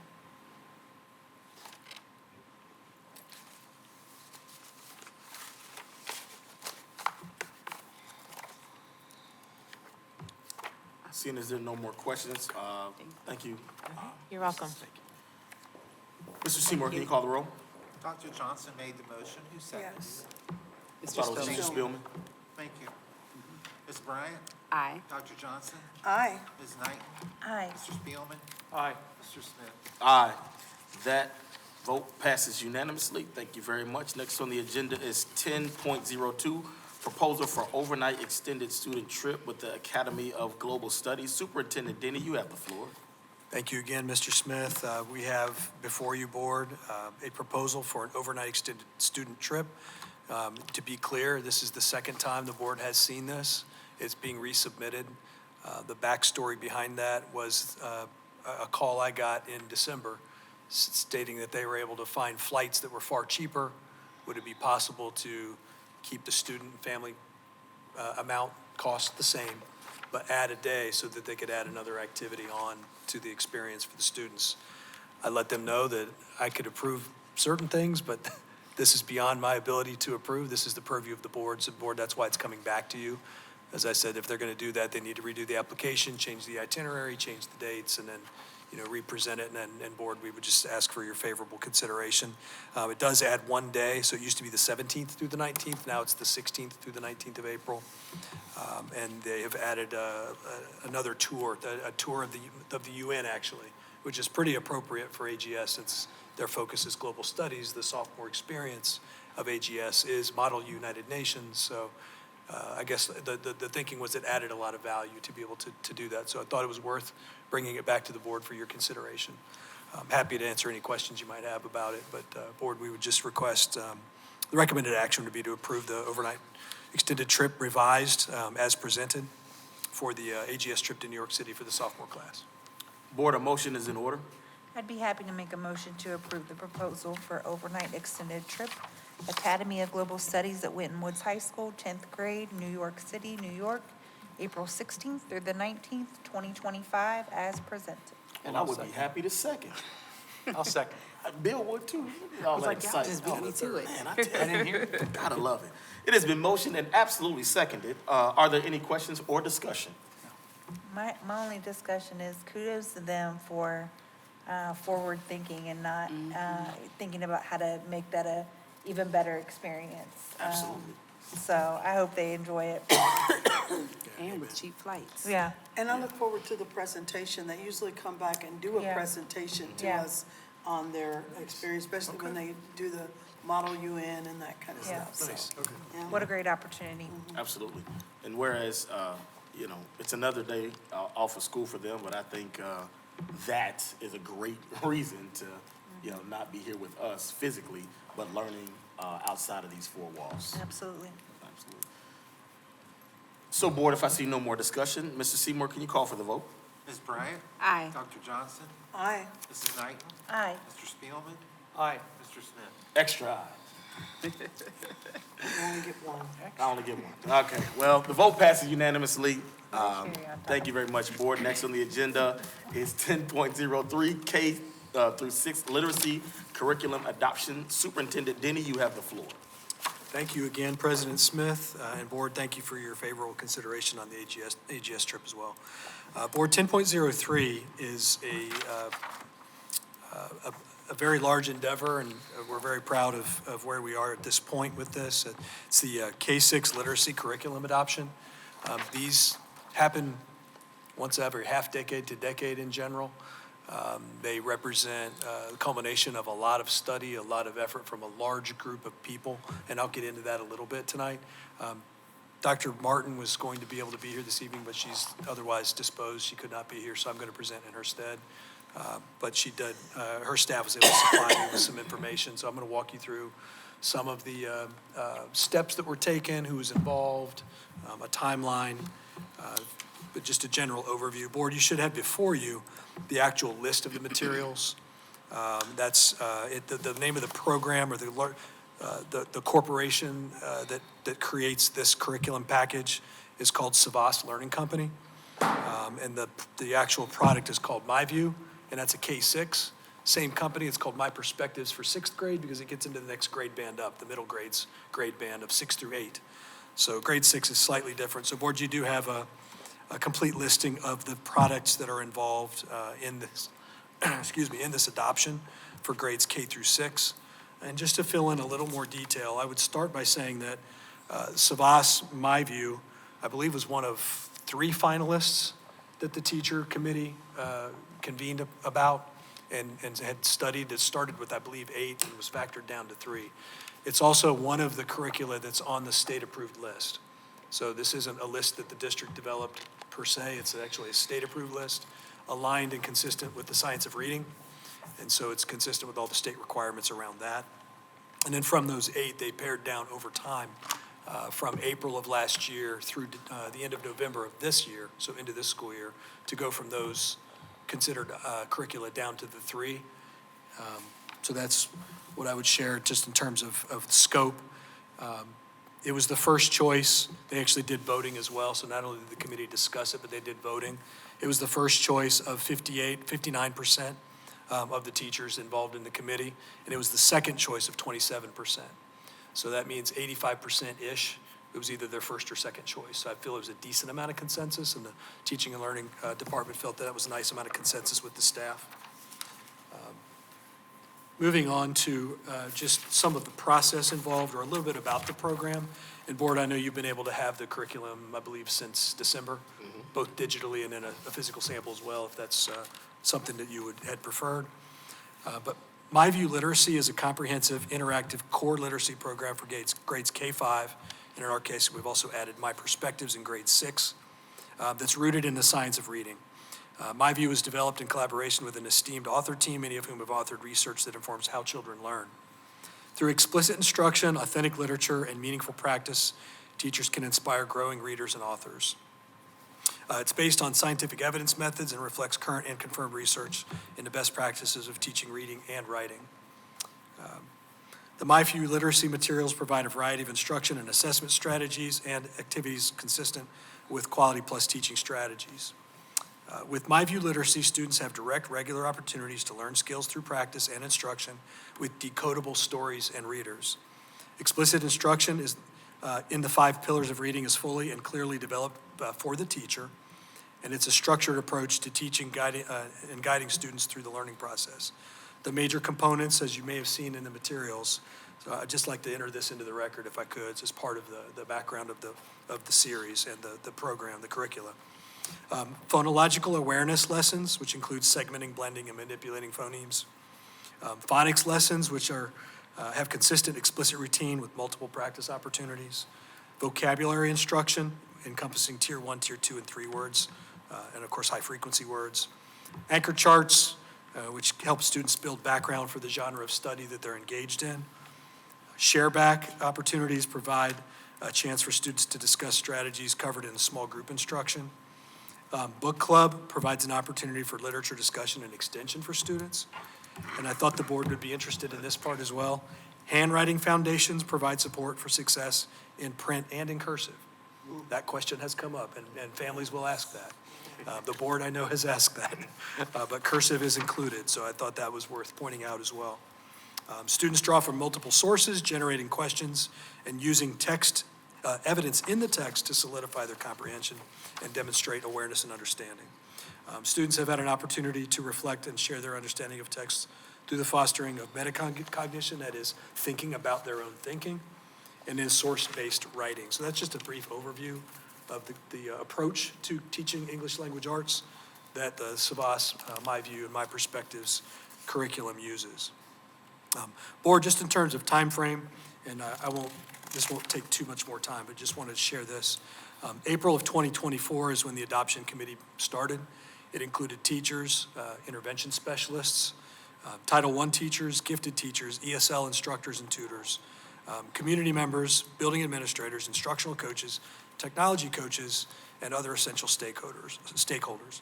And every grade level had at least 3 representatives on the committee. And so they began their research, began studying and going from the pool of potential options to narrow it down to the finalists. In October, after a few meetings, they developed their vision, which was to cultivate an engaging and supportive educational environment rooted in the science of reading, committed to diversity. From foundational learning to mastering the ability to read and learn, the curriculum to be selected would ensure a progressive and inclusive journey for all, tailored to meet individual learning levels. In October, they did a survey with parents, and the committee met at least monthly, the adoption committee. In November, there was the staff voting process, and then finally, at the end of November, the SAVAS curriculum that you have before you this evening was selected. December 2nd, there was an English Language Arts Community Showcase. I happened to be there, so there was a chance for the company to be there and demonstrate the items, board that you were later able to review in person as well. And then finally in December, the board was supplied with materials for your review and consideration as well. So board, with that information, the recommended action, and I thank you for the time allotted to go over that, but the recommended action would be to approve the K-6 literacy curriculum as presented. Mr. President, I'd like to make a motion to approve the K-6 literacy curriculum as presented. I will second the motion. It has been motioned and seconded. Are there any questions or discussion? Just want to say I appreciate you giving us opportunity to look through that material. Yes, ma'am. And to peruse it, to kind of see what we thought about it. I mean, we're certainly not, K-6 educators, but just giving us opportunity to look at it. Yes, ma'am. Thank you for doing so. I echo that, and just want to say thank you to I'm sure the countless hours of people I have spent just reviewing it and making the decisions and voting on it, and just the teachers who have gone through this and many other, just to make sure we're getting it right for our kids. So thank you for that. Absolutely. Is the SAVAS curriculum used currently in any of our grades? Or is it a whole new provider? I believe the provider is the same, but it's a different curriculum package. And Dr. Ragland, not to put you on the spot, but is that SAVAS? Is there any other curriculum in our district, Mr. Spielman had asked, that's created by this company? Not at the secondary level. Not, okay. Okay. I wasn't sure if ReadyGen had some, Well, ReadyGen, SAVAS is formerly Pearson. okay. Oh. ReadyGen was a Pearson product. So SAVAS is formerly Pearson, and That makes Pearson sense. owns ReadyGen as well. Okay, does that make sense? Mm-hmm. So we are Not using it? directly. Not directly, Not but, directly. okay. I was just curious if there was any familiarity with the current curriculum, because we're using another product in some of the other classrooms. Understood. Yeah, I would just like to piggyback what Ms. Knighton said. Just perusing through what you sent us, it was a lot. It was mind-blowing. So just to have to do that a number of times with different curriculum, I truly do appreciate the dedication to the recommendation that was put before us and the time spent to, like she said, get it right for our students. Because it was a lot to look through. And like Dr. Johnson said, we're not K through 6 teachers. So just to get an understanding of what you guys had to go through and what you had to look through and make a decision on, I appreciate it. Absolutely. Yes, sir. When will this curriculum be implemented? Is it for the next school year, for 2025-26? So the phase-in plan would start this year. In fact, with the Okay. board's approval, if you are favorable in approving this, we would order the materials tomorrow because Okay. our goal is to get them in the district. I think it's worth noting that $200,000 in cost is being supplied by the state of Ohio. Okay. And we hope to help, supply additional dollars next year for professional development through another grant, but that's another topic. But so we would begin to bring the materials in this year and start professional development with staff as early as February 10th, again, upon the board's favorable approval. But the hope is to actually start the training this year and then continue it into next year. So we think we could get at least 3 professional development sessions this year, February, March, April, possibly even May, and then roll into August with our pre-service time and continue that training. And then we would ideally like to put a professional development day for the staff each month so that they can preview, review. How'd the last unit go? Okay, let's preview the next unit. Let's plan, let's coordinate, let's look at the pacing. How do projects integrate with this? And really have that rich, meaningful discussion that you really need to implement something like this with this level of sophistication with fidelity. So it would start next year because it's very difficult in mid-stride to, you're already using a certain material. It would fit like this, So it's really for next year, but we want to start implementation and training this year. And I appreciate it. And thank you again for allowing us to see the materials ahead of time. And I echo your sentiments, Ms. Knighton. I can't imagine having done curriculum myself in the college level that you're trying to teach on one thing and implement another. That is not easy work. And then now they have to still do that and be trained on this new curriculum. And this is a mandate from the state. So thank you all for all the work, and Dr. Ragland for all the work guiding and giving us this information. Appreciate that. That's a great question, by the way. Thank you. Wonderful, board. Seeing no further questions, Mr. Seymour, will you call for the vote? Ms. Bryant? Aye. Dr. Johnson? Aye. Ms. Knighton? Aye. Mr. Spielman? Aye. Mr. Smith? Aye. That vote passes unanimously. Thank you very much. Next on the agenda is 10.04, Resolution Special Education Model Policies and Procedures. Superintendent Denny, you have the floor. Thanks again, President Smith. And just on 10.03, Board, again, thank you for that. And just a special recognition quickly to Dr. Martin, her team, the instructional coaches, as well as the teacher leaders that were involved in this. Really appreciate, as the board pointed out, the investment of time and effort and expertise to get us to this point. So it's exciting. Board 10.04, and thank you again, President Smith. Board, you should have before you a resolution. This has come to us from the state. It is a requirement. In this case, it's to, and they're requiring every district in the state to do this, by the way. 609 districts, so all of them will be doing this process before the end of March, I believe it is, and then prior to each November and all subsequent school years.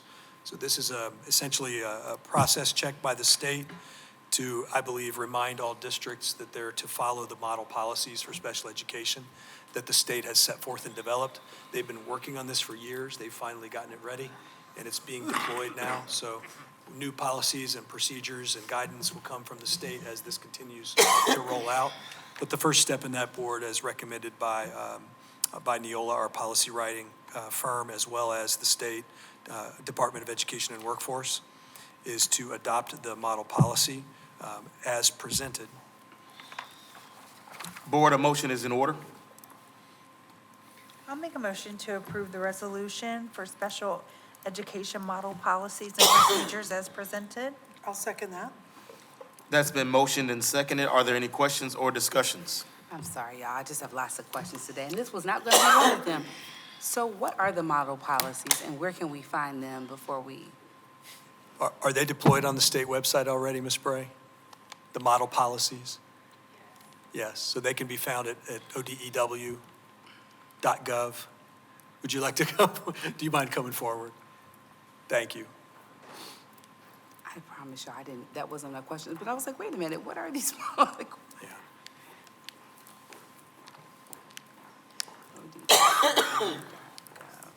Thank you.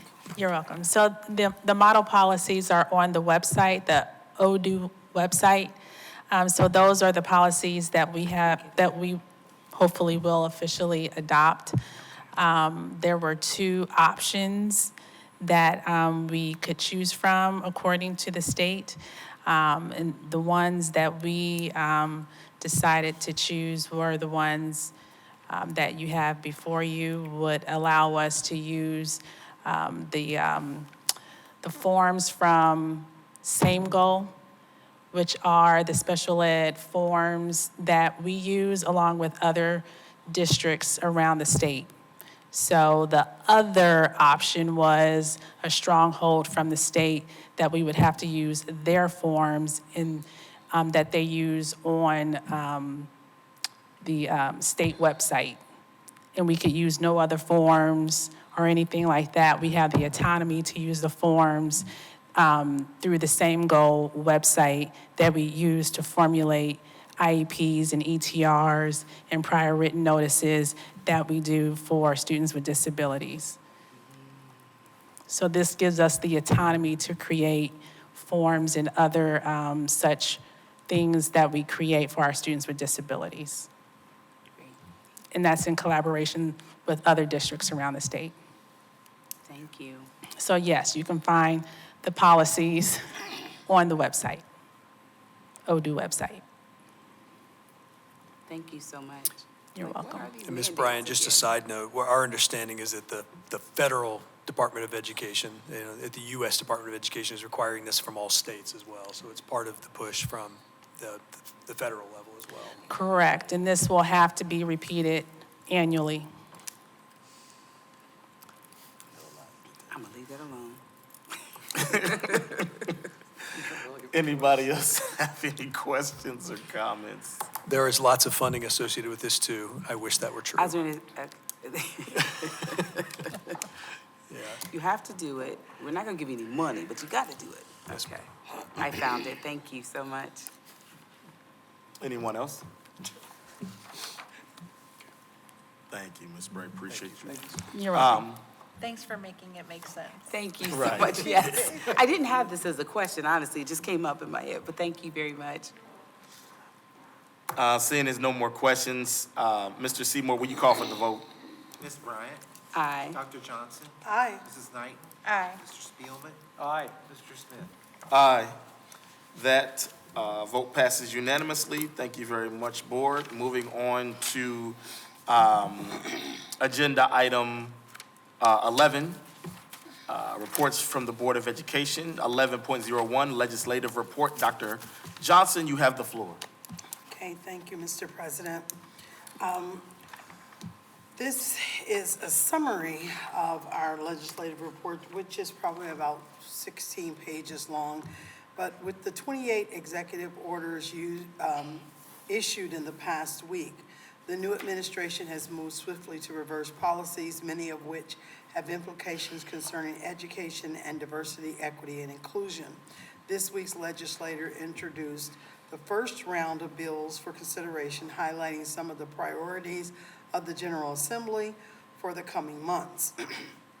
Some proposals were reintroduced from the previous sessions, including Senate Bill 19 to require districts to develop math improvement and monitoring plans, the MIMPS, for students struggling in math, formerly Senate Bill 162.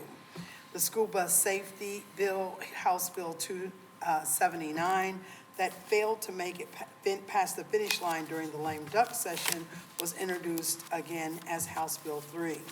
Also, lawmakers will take another stab at reforming Ohio's public universities with companion bills introducing the House and Senate, House Bill 6 and Senate Bill 1, to enact the Advance Ohio Higher Education Act regarding the operation of state institutions of higher education. Senate Bill 3 is another bill introduced to phase down the state income tax to a flat rate of 2.75% over 2 years. However, the proposals would be considered as a part of the state budgeting process.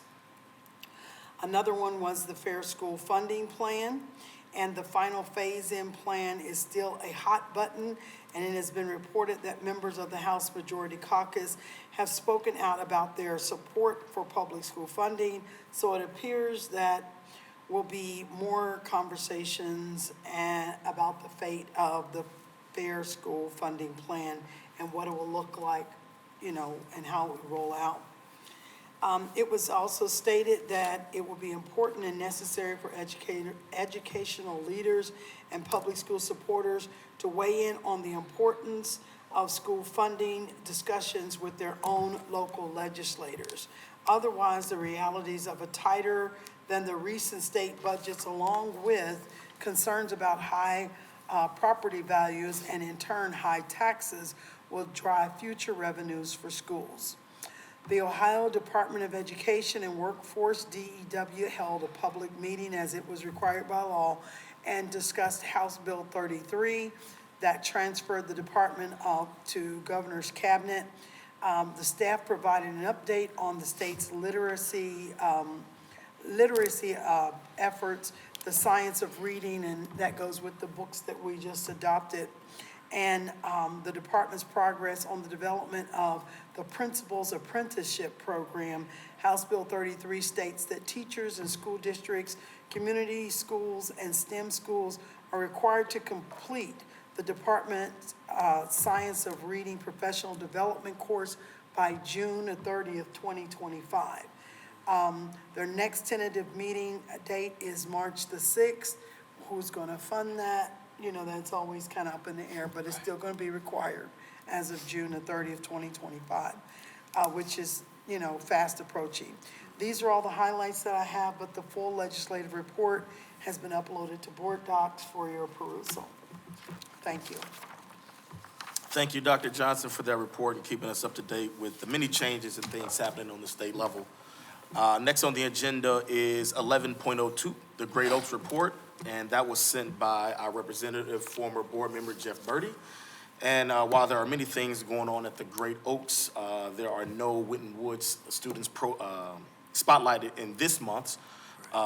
So moving right along on the agenda to board motions and recommendations, we'll go to 12.01, Hamilton County Tax Incentive Review Council. Superintendent Denny, you have the floor. Thank you again, President Smith. 12.01, this is a board motion or recommendation. So a motion would be in order, but the recommended action board would be to appoint Mr. Randy Seymour as the Winton Woods City School District representative to the Hamilton County Tax Incentive Review Council. And this is something that is a procedural safeguard and requirement that boards go ahead and do this so that he can work with the Hamilton County Tax Incentive or Auditor's Office and the County Tax Review Board to be sure that we're representing all the properties properly, reevaluations properly, all of those sorts of things.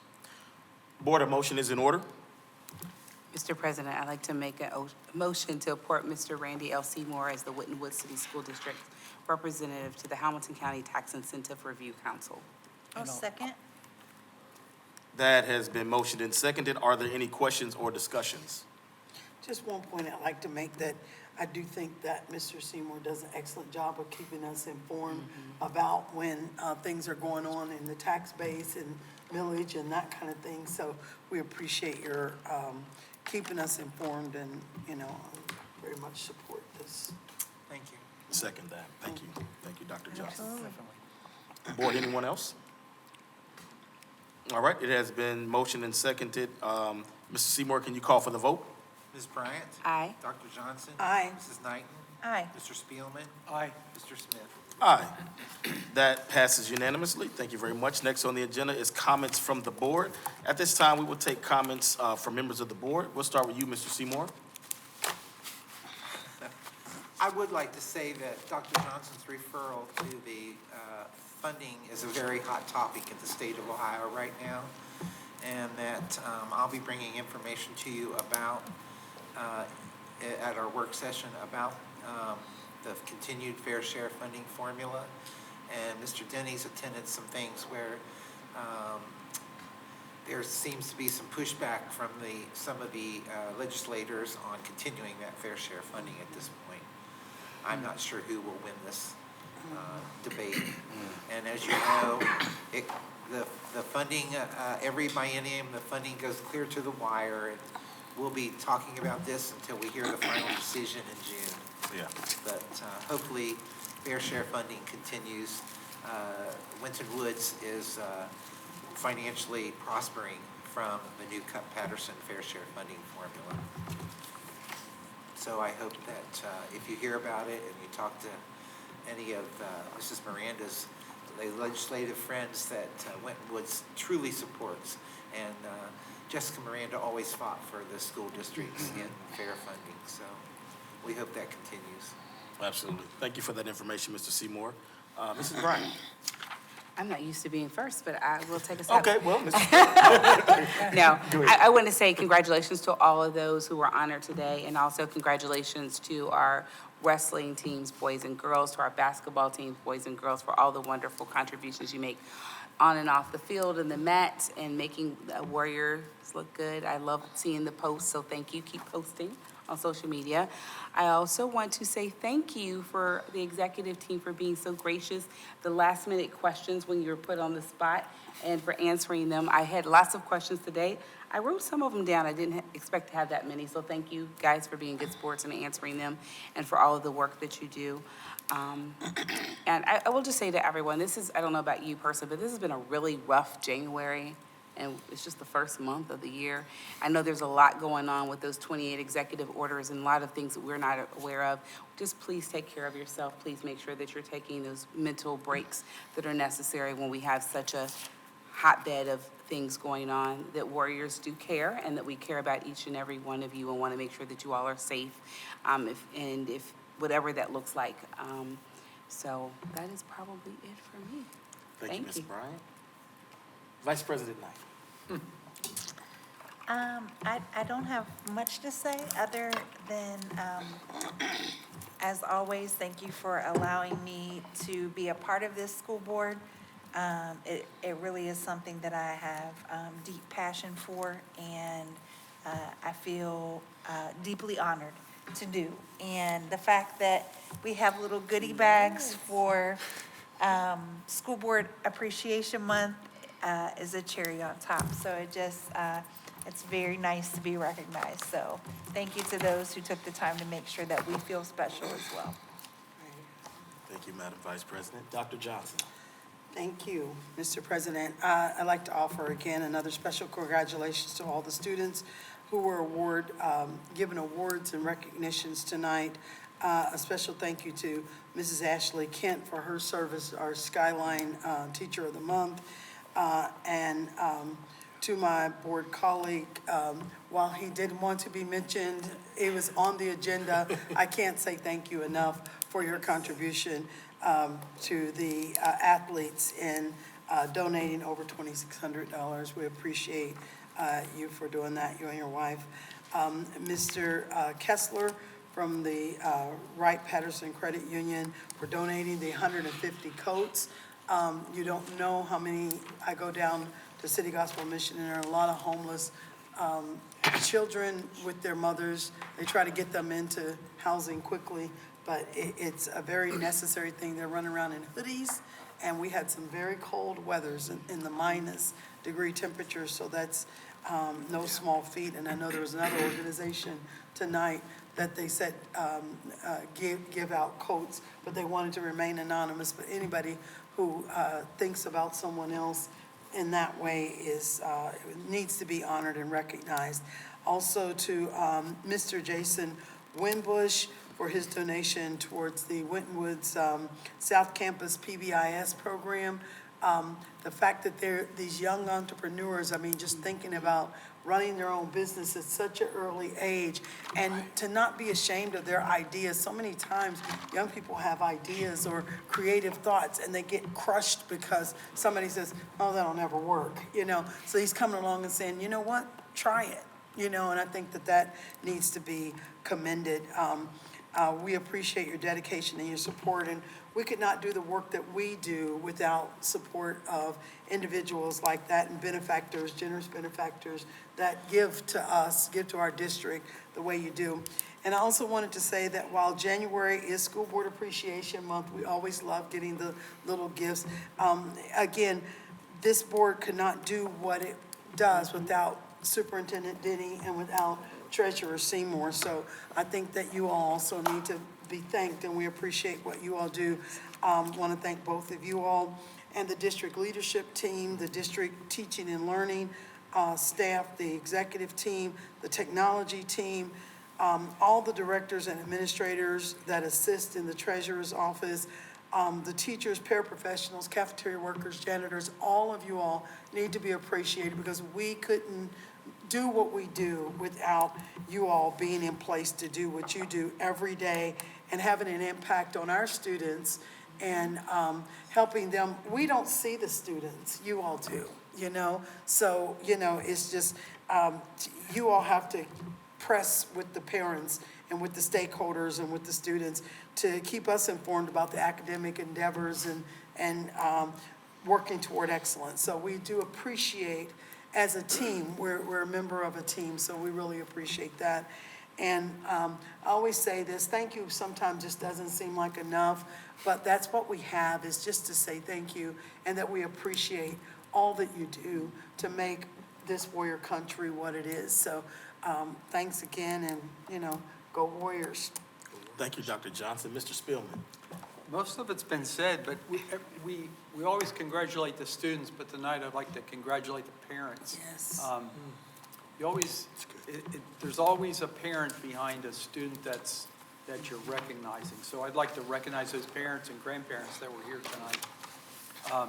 Also like to thank Kelly Rozelle and her staff for the presentation they made about what goes on and what happens and the achievements at the community center there in Green Hills.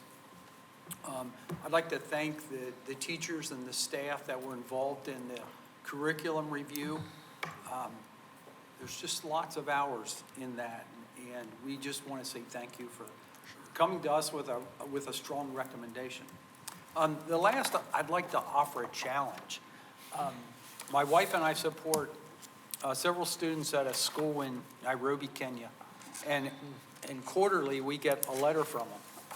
And I got one yesterday when we got back from Australia, and they were supposed to write in this letter what they've learned. And this kid's in high school. His name is Casper, and he's in high school. I don't know which grade, but he said the thing that he's learned this year is not settling for less. And I thought, what a challenge to all of our students that we don't settle for less than what we're capable of doing. So I'd like to challenge all of our students that we don't settle for less, like Casper, a student in Nairobi, Kenya. Very good. Thank you, Mr. Spielman. Superintendent Denny. Thanks, President Smith. That's inspiring. Yeah.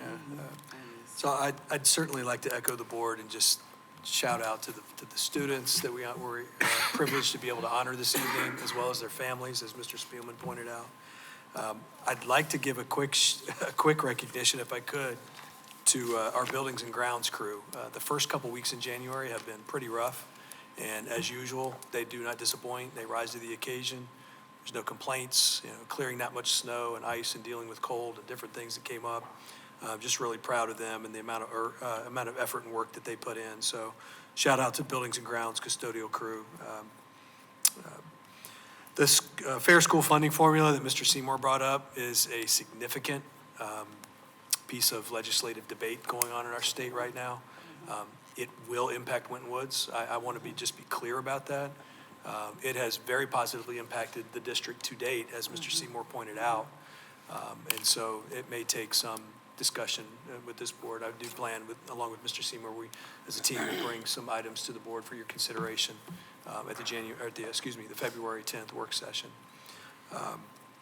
Board, thank you for what you do. It is Board Appreciation Month, so I'd be remiss if I didn't say thank you. It's a labor of love. It's a lot of hours, and we probably don't say thank you enough, so thank you for that.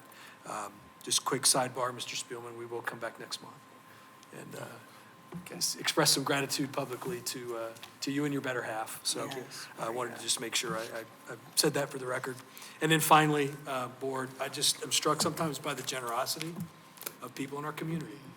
I was able to have a conversation about it this evening and during our break. How much people are willing to give and able to give, and being a blessing to others like that. It's just pretty inspiring, and We appreciate those people that are in a position to do it and then have the will and choose to do it. And so just thank you for so many in our community for their generous support of students and families in the community. Thank you. Thank you, Superintendent Denny. Well, thank you, board. I appreciate you. This was my first official meeting serving as president, so I appreciate each and every one of you and what you do and what you bring to this school board as we assist and work with two very talented people, Superintendent Denny and Mr. Seymour. I appreciate you both for always taking my calls and assisting us in what we do at the board level. Likewise. A lot has been said, so I won't say too much, but, you know, just to echo all the sentiments of everyone who's received awards, Mrs. Kent, you know, Christian, and 4.0 GPA, man, that's huge, playing ball with a GPA. Vanessa and her magnificent work ethic. Ian, you know, challenging the warrior way and moving forward. And Malaya on the VO, gotta love it, you know. Just those little nuggets, you gotta love it. That's just who we are here at Warriors. And Mr. Spillman, what you said rang with me. Don't settle. But I also want to challenge us to strive for more. Don't settle. Let's strive for more. Every decision that we make, every conversation that we have, every interaction that we have, don't settle. Strive for more. Any opportunity that we can give a student, let's go for it. Let's go for it. Thank you, everyone in the room, for staying. We appreciate each and every one of you. For all 6 of you. We, of course, appreciate the partnership with Waycross Community Media, always being here in support and streaming our meetings. And we've come to the end of the agenda for 14.01. And now I call this meeting of the Winton Woods City School District adjourned.